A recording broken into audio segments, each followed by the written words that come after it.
Hi everyone, oriental higher secondary school Mirzapur અમદાવાદની YouTube ચેનલમાં આપ સૌનું સ્વાગત છે।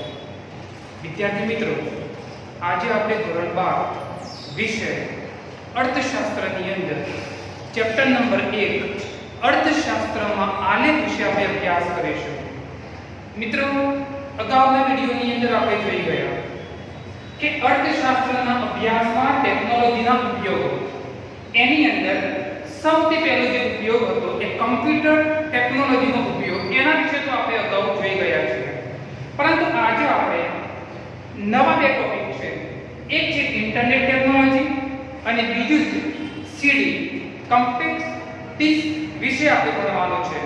તો મિત્રો, અહીંયા જે રીતે આપણે જે કમ્પ્યુટર ટેકનોલોજીના અર્થશાસ્ત્રની અંદર કેવા પ્રકારે ઉપયોગ થતો હતો, એવી જ રીતે ઇન્ટરનેટ ટેકનોલોજીનો ઉપયોગ ક્યાં થાય છે અને કેવી રીતે થાય છે એને સમજવા માટે આપણે પ્રયત્ન કરીશું।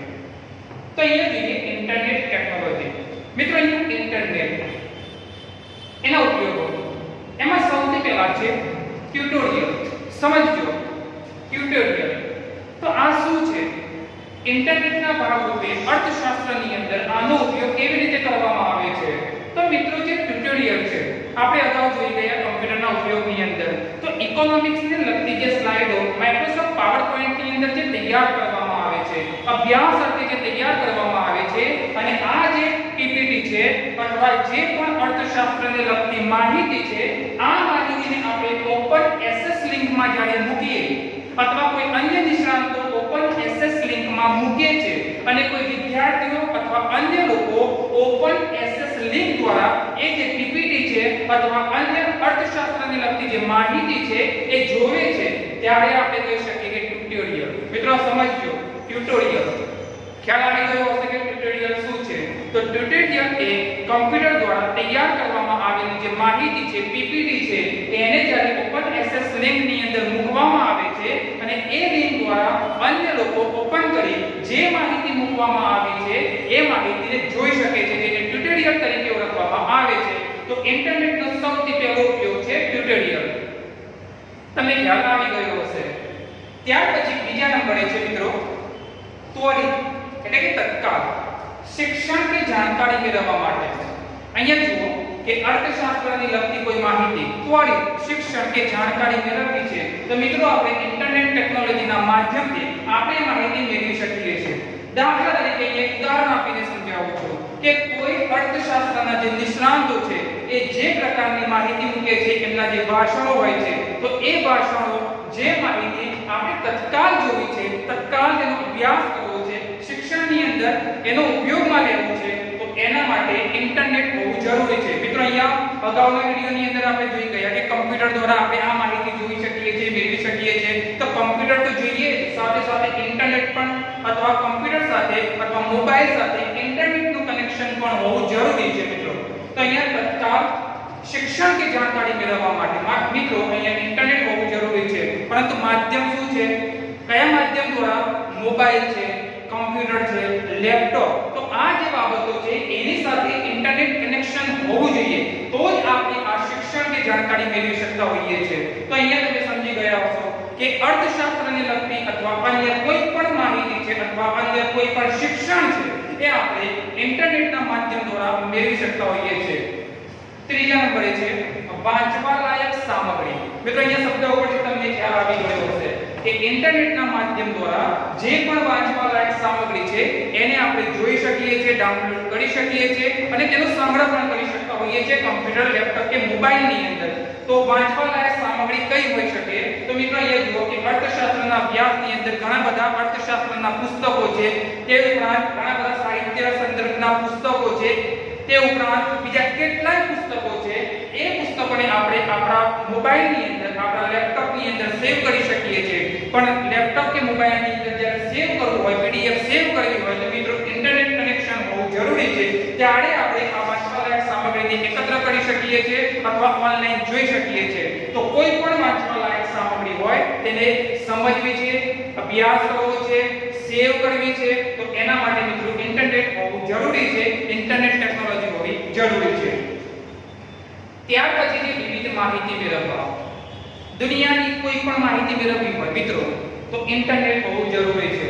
ફક્ત કમ્પ્યુટરથી આ કામ થઈ શકતું નથી. કમ્પ્યુટર, લેપટોપ કે મોબાઈલ સાથે જો ઇન્ટરનેટ કનેક્શન હોય તો દુનિયાની કોઈ પણ માહિતી આપણે મેળવી શકતા હોઈએ છીએ. પરંતુ આપણે અહીંયા કઈ માહિતી મેળવવાની છે? અર્થશાસ્ત્રની માહિતી મેળવવાની છે. તો અહીંયા જોઈએ કે વિવિધ માહિતી મેળવવા માટે એક ઉદાહરણ આપીને સમજાવો કે તમે અત્યારે ધોરણ 12 ની અંદર અભ્યાસ કરો છો. જ્યારે તમે ઉચ્ચ અભ્યાસમાં જશો એટલે કે કોલેજ લેવલે જશો તો તમારે પાર્ટિક્યુલરલી તમારે અર્થશાસ્ત્રનો અભ્યાસ કરવો છે. તો એના માટે અર્થશાસ્ત્રની જે વિષયની જે કોલેજો હોય છે એ અલગ અલગ વિસ્તારની અંદર અલગ અલગ હોય છે. તો તમે યુનિવર્સિટી દ્વારા, યુનિવર્સિટીની વેબસાઈટ દ્વારા, કઈ યુનિવર્સિટી દ્વારા કઈ કોલેજની અંદર અર્થશાસ્ત્રનો વિષયનો ઉપયોગ થતો હોય છે તો એની માહિતી માટે પણ આપણે ઇન્ટરનેટ કનેક્શન હોવું જરૂરી છે. તો અહીંયા માહિતી મેળવવા માટે પણ ઇન્ટરનેટ કનેક્શન, ઇન્ટરનેટ ઉપયોગ મહત્વનો રહેલો છે.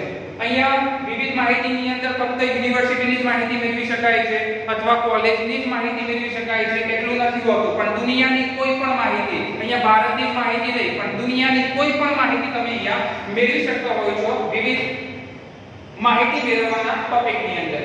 ત્યાર પછી છે અન્ય માહિતી. મિત્રો અહીંયા સમજી લો શું કહે છે? અન્ય માહિતી. તો અન્ય માહિતી દ્વારા આપણે અર્થશાસ્ત્રને લગતી કેવી માહિતી મેળવી શકતા હોઈએ છીએ? તો જો આપણી પાસે ઇન્ટરનેટ ટેકનોલોજી હોય તો મિત્રો જે અર્થશાસ્ત્રીઓ છે, ઇકોનોમિસ્ટ છે, એમની જે વ્યાખ્યાઓ આપેલી છે તો કયા અર્થશાસ્ત્રીએ કયા પ્રકારની વ્યાખ્યાઓ આપી છે, કયા અર્થશાસ્ત્રીએ કયા પ્રકારના સિદ્ધાંતો સમજાવ્યા છે, તે ઉપરાંત જ્યારે આપણો દેશ 1929 ની અંદર વિશ્વ મહામંદીમાં સફળાઈ ગયો તો આ મહામંદીમાંથી બહાર નીકળવા માટે કયા પ્રયાસો કરવામાં આવ્યા હતા, કયા અર્થશાસ્ત્રીય પ્રયાસો કર્યા હતા, તો આવી અનેક અન્ય માહિતીઓ આપણે ઇન્ટરનેટ ટેકનોલોજીના માધ્યમ દ્વારા મેળવી શકતા હોઈએ છીએ. તો અન્ય માહિતીની અંદર તમારે આ પ્રકારે વિગતો લખવાની છે અર્થશાસ્ત્રીઓને લગતી. ત્યાર પછી છે આંકડાકીય માહિતી. મિત્રો અહીંયા સમજો કે આપણા દેશની અંદર ઘણી બધી આંકડાકીય માહિતીઓની રજૂઆત કરવામાં આવતી હોય છે જે તે સંસ્થાઓ, જે તે સંશોધનકારો છે એમના દ્વારા. તો અહીંયા આંકડાઓની જે પણ માહિતી છે એ માહિતીને આપણે મેળવવી છે તો પણ ઇન્ટરનેટ ટેકનોલોજીનો ઉપયોગ હોવો જરૂરી છે. દાખલા તરીકે અહીંયા ઉદાહરણ આપીને સમજાવો કે 2015 ની અંદર અથવા 2015-16 ની અંદર ભારતમાં ગરીબીનું પ્રમાણ કેટલું હતું એના આંકડાઓ જોઈએ છે, અથવા ભારતની અંદર બેરોજગારીની સંખ્યા કેટલી હતી, અથવા 2011 ની અંદર ભારતમાં કયા રાજ્યમાં કેટલી વસ્તી હતી, એમાં સ્ત્રી પુરુષોની કેટલી છે. તો આવા અનેક આંકડાઓ જોવા માટે ઇન્ટરનેટ કનેક્શન હોય તો આપણે ઘરે બેસીને આ આંકડાઓને જોઈ શકીએ છીએ. તો મિત્રો તમને પ્રશ્ન થશે કે આવા આંકડાઓની રજૂઆત કોણ કરે છે? તો કેટલીક સંસ્થાઓ છે. એ સંસ્થાઓ અનેક પ્રકારના સંશોધનો કરે છે અને એ સંશોધનો કર્યા પછી એ આંકડાઓ રજૂ કરતી હોય છે અને એ આંકડાઓ જ્યારે રજૂ કરે ત્યારે આમ જનતા, વિદ્યાર્થીઓ કે સંશોધનકારો એની માહિતી મેળવતા હોય છે પોતાના અભ્યાસમાં. તો અહીંયા જોઈએ ખાસ કરીને કે જે આંકડાકીય માહિતી છે એ આંકડાકીય માહિતી કોણ રજૂ કરે છે? અહીંયા કેટલાક શોર્ટ નામ આપેલા છે એને તમારે સમજવાના છે. પરીક્ષાની અંદર અહીંયા જે શોર્ટ નામ આપ્યા છે એના ફૂલ ફોર્મ પણ પૂછાતું હોય છે. આપણે જોઈએ કે આંકડાકીય માહિતી કોણ રજૂ કરે છે મિત્રો. એમાં સૌથી પહેલા છે CSO. સમજજો, CSO એટલે કે સેન્ટ્રલ સ્ટેટિસ્ટિકલ ઓર્ગેનાઇઝેશન, જેનું પૂરું નામ થાય છે. પરીક્ષાની અંદર પૂછાય તો જરા યાદ રાખજો. CSO એક સંસ્થા છે. બીજા નંબરે છે NSSO, નેશનલ સેમ્પલ સર્વે ઓર્ગેનાઇઝેશન. આપણ શું કરે છે કે જે આર્થિક માહિતીને લગતી જે આંકડાકીય માહિતી છે એની રજૂઆત કરે છે. કોણ? તો NSSO. ત્યાર પછી છે WHO. આનું તો નામ તમે સાંભળ્યું હશે. WHO એટલે કે વર્લ્ડ હેલ્થ ઓર્ગેનાઇઝેશન. અને આવો એક બીજો શબ્દ છે WTO. એને પણ તમારે ધ્યાન રાખવાનું છે. WTO world trade organisation. આ પણ કેટલીક માહિતી, વેપારને લગતી માહિતીના આંકડાઓ રજૂ કરે છે. તો અહીંયા WHO વર્લ્ડ હેલ્થ ઓર્ગેનાઇઝેશન છે જેનું પૂરું નામ. ત્યાર પછી છે UNO. મિત્રો અહીંયા સમજજો, UNO યુનાઇટેડ નેશન ઓર્ગેનાઇઝેશન. આ વૈશ્વિક સંસ્થા છે, અમેરિકાની અંદર આવેલી સંસ્થા છે. તમે નામ સાંભળ્યું હશે કે UN, જે વૈશ્વિક સ્તરે સંસ્થા અમેરિકાના ન્યુયોર્ક શહેરમાં આવેલી છે. અને આ શું કરે છે કે સમગ્ર પાર્ટિસિપેટ જે દેશો છે એનું ધ્યાન રાખે છે. ત્યાર પછી છે CMIE. આ સૌથી અગત્યનું પૂરું નામ છે મિત્રો. આ તો પરીક્ષાની અંદર પૂછાય છે. CMIE એટલે કે સેન્ટ્રલ મોનેટરી ઇન્ડિયન ઇકોનોમી. અહીંયા સમજો કે અહીંયા લખેલું છે સેન્ટ્રલ મોનેટરી ઇન્ડિયન ઇકોનોમી. આ પરીક્ષાની અંદર પૂછાતું હોય છે. તો આ પ્રકારની જે સંસ્થા છે એ પણ અનેક પ્રકારના આંકડાઓ રજૂ કરતી હોય છે. ત્યાર પછી છે ILO. મિત્રો સમજો ILO એ UNO ની સંસ્થા છે, જેનું પૂરું નામ આપણે સમજીએ કે ઇન્ટરનેશનલ લેબર ઓર્ગેનાઇઝેશન. જે લેબર છે, જે મજૂરો છે, એમના માટેની સંસ્થા છે, એમને સપોર્ટેડ આ સંસ્થા છે, એમના માટે કાર્યરત સંસ્થા છે. તો કેટલા મજૂરો છે, કેટલાને રોજગાર નથી મળ્યો, કેટલાને રોજગાર બાકી છે, તો આવા અનેક પ્રકારના આંકડાકીય માહિતી ILO આપતી હોય છે. અને આ જે સંસ્થા છે એ આંતરરાષ્ટ્રીય સંસ્થા છે, ઇન્ટરનેશનલ સંસ્થા છે. ત્યાર પછી છે IMF. મિત્રો સમજીએ શું કે છે IMF, international monetary fund. International જે બેંક છે, વૈશ્વિક બેંક છે, એના સંલગ્ન આ સંસ્થા કામ કરતી હોય છે. તમને પ્રશ્ન થશે કે IMF એ કયા પ્રકારની કામગીરી કરે છે? તો નાણાકીય લગતી ફાઇનાન્સિયલ બાબતો વિશે આ બેંક આ સંસ્થા જોડાયેલી છે IMF. અને IMF ની અંદર પણ ભારત એનો સભ્ય દેશ છે. તો આ પ્રકારની સંસ્થાઓ એટલે કે આ પ્રકારની સંસ્થાઓ જે પ્રકારે આંકડાઓ રજૂ કરે છે અને આ આપણે આંકડાઓની માહિતી મેળવીએ તો શાનો ઉપયોગ થશે? ઇન્ટરનેટ. ઇન્ટરનેટ સિવાય આ પ્રકારની માહિતી આપણે મેળવી શકતા નથી. તો અહીંયા ઇન્ટરનેટના ઉપયોગો થયા. કુલ 6 ઇન્ટરનેટના ઉપયોગો આપેલા છે. ત્યાર પછી આપણે જોઈએ કે આ ઇન્ટરનેટના ઉપયોગ સામે કેટલાક ભય સામે છે, કેટલીક મર્યાદાઓ છે. મિત્રો હું તમને ઘણી વખત કહું છું કે કોઈ પણ બાબત હોય એ જ્યારે ફાયદો આપે ને, જેટલો ફાયદો આપે છે તો સાથે સાથે નુકસાન પણ આપે. નુકસાન પણ હોય એટલે કે યુઝની સાથે સાથે એનો મિસયુઝ પણ થતો હોય છે, લાભની સાથે સાથે એના ગેરલાભ પણ હોય છે. તો આપણે જોઈએ કે ઇન્ટરનેટ ટેકનોલોજીના ભય કયા પ્રકારના ભય છે એના વિશે આપણે જોઈએ. એમાં સૌથી પહેલા છે ઇન્ટરનેટ નેટવર્ક છે. ઇન્ટરનેટ સાધન છે, ઇન્ટરનેટ નેટવર્ક છે. પોતાની વિચાર શક્તિ કે અને તર્ક શક્તિનું સ્થાન લઈ શકે નહીં. આ સૌથી અગત્યનું છે. મિત્રો શું કહે છે કે ઇન્ટરનેટ એ તો નેટવર્ક છે. પોતાની જે વિચાર શક્તિ છે, પોતાની જે તર્ક શક્તિ છે એનું સ્થાન લઈ શકતું નથી ઇન્ટરનેટ. આપણે ઇન્ટરનેટ દ્વારા વિવિધ પ્રકારની માહિતી મેળવી શકીએ છીએ, જોઈ શકીએ છીએ, સમજી શકીએ છીએ, પણ ઇન્ટરનેટ એ આપણા પોતાના વિચારો છે, આપણા પોતાની જે તર્ક શક્તિ છે એનું સ્થાન લઈ શકતું નથી. આ પહેલી એની મર્યાદા છે, પહેલો એનો ભયસ્થાન છે. બીજા નંબરે છે ખોટી, ભ્રામક, અપ્રસ્તુત, કોપી કરેલી માહિતીથી હંમેશા દૂર રહેવું જોઈએ. આજે ઇન્ટરનેટના માધ્યમ દ્વારા ઘણા લોકો એવી રીતે છેતરાતા હોય છે કે પોતાના પૈસા પણ ડૂબી જતા હોય છે, ખોટી માહિતીના આધારે ખોટા રસ્તા ઉપર ચડી જતા હોય છે. તો મિત્રો આના પાછળનું કારણ છે ઇન્ટરનેટનો જે ઉપયોગ છે એ ખોટી રીતે થઈ રહ્યો છે. તો અહીંયા શું કહે છે કે ખોટી કોઈ માહિતી હોય, ભ્રામક હોય, અપ્રસ્તુત હોય, કોપી કરેલી હોય, તો આવી માહિતીથી હંમેશા દૂર રહેવું જોઈએ. કારણ કે આવી માહિતી એ લોકોને બીજા રસ્તે લઈ જતો હોય છે, ખરાબ રસ્તે લઈ જતો હોય છે. તો આવી માહિતીથી હંમેશા દૂર રહેવું જોઈએ. તો આ બીજા નંબરે કહ્યું એનો ભયસ્થાન. ત્રીજા નંબરે જોઈએ વિશ્વસનીય વેબસાઇટનો ઉપયોગ કરો, નહીં તો ગેરમાર્ગે દોરવાઈ જવાય. આ સૌથી અગત્યનું છે. આજે તમે જુઓ કે જે ઓફિશિયલી જે વેબસાઇટ હોય છે તો ઘણા હેકર્સ શું કરતા હોય છે કે જે ઓફિશિયલી વેબસાઇટને દબાવવા માટે પોતાની જે ડુપ્લિકેટ વેબસાઇટ હોય છે એની લિંક મૂકતા હોય છે અને લોકો એનો ઉપયોગ કરતા હોય છે અને ખોટી રીતે એ લોકો ફસાવતા હોય છે. તો મિત્રો અહીંયા શું કહે છે કે આપણને વિશ્વાસ હોવો જોઈએ કે હું જે ઇન્ટરનેટની અંદર જે વેબસાઇટનો ઉપયોગ કરું છું એ સાચી છે. જો ખોટી વેબસાઇટનો ઉપયોગ કરવામાં આવે તો ગેરમાર્ગે દોરવાઈ જવાય છે. અહીંયા તમે જુઓ કે છેતરપિંડીના ચાન્સ, ઇન્ટરનેટનો જેમ જેમ ઉપયોગ વધતો જાય છે તેમ છેતરપિંડીના ચાન્સ વધતા જાય છે. લોકો છેતરાતા હોય છે. મિત્રો તમને ખ્યાલ હશે, આના વિશે તમે જાણતા હશો, તો હંમેશા ઇન્ટરનેટનો ઉપયોગ એ રીતે કરવો જોઈએ કે એવી વેબસાઇટનો ઉપયોગ કરવો જોઈએ કે આપણને ખુદને વિશ્વાસ હોય કે જે હું ઉપયોગ કરું છું એ વિશ્વસનીય છે. તો અહીંયા આ રીતે તમારે ભયસ્થાનો રહેલા છે. તો અહીંયા ઇન્ટરનેટ ટેકનોલોજી છે એના કુલ 6 મુદ્દાઓ છે, ઉપયોગના મુદ્દાઓ છે અને 3 બાબતો છે એના ભયસ્થાનો છે. તો વિદ્યાર્થી મિત્રો અહીંયા તમે ઇન્ટરનેટ ટેકનોલોજી અને તેના ભયસ્થાનો વિશે સમજી ગયા